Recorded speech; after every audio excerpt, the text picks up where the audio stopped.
আসসালামু আলাইকুম রহমতুল্লাহি ওয়া বারাকাতুহু। আমি একটা গজল পেশ করতেছি, যদি ভালো লাগে লাইক কমেন্ট শেয়ার করবেন। কেন রে বেনামাজি নামাজ কেন পড়ো না?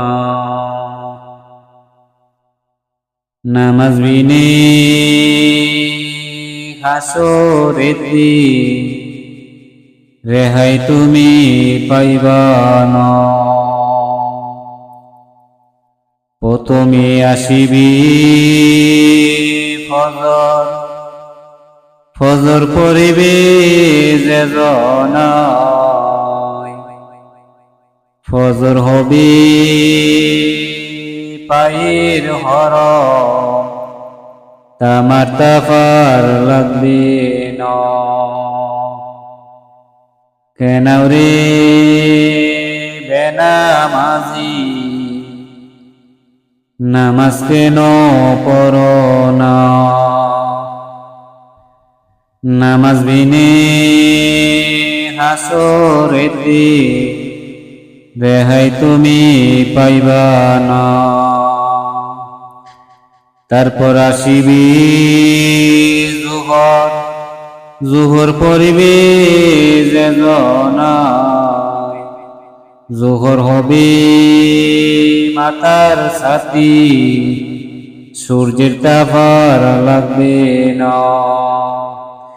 জোহর হবে মাতার ছাতি, সূর্যের তাপ লাগবে না। কেন রে বেনামাজি নামাজ কেন পড়ো না? নামাজ বিনে হাসরেতে রেহাই তুমি পাইবা না। তারপর আসিবি আসর, আসর পড়িবে যে জনায়, আসর হবে হাতের নুমাল, মুছবে গায়ের মুসলিন। আসর হবে হাতের নুমাল, মুছবে গায়ের মুসলিন। কেন রে বেনামাজি নামাজ কেন পড়ো না?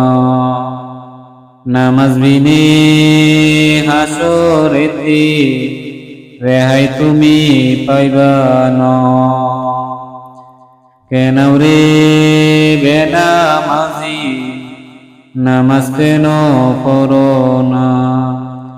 তারপর আসিবি মাগরিব, মাগরিব পড়িবে যে জনায়, মাগরিব হবে কবরের বাতি, অন্ধকার আর থাকবে না। মাগরিব হবে কবরের বাতি, অন্ধকার আর থাকবে না।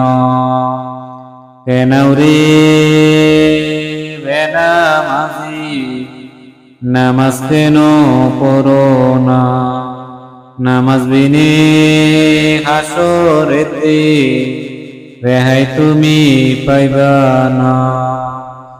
তারপর আসিবি এশার, এশার পড়িবে যে জনায়, এশার হবে সঙ্গের সাথী, একা থাকতে রবে না। এশার হবে সঙ্গের সাথী, একা থাকতে রবে না। আসসালামু আলাইকুম।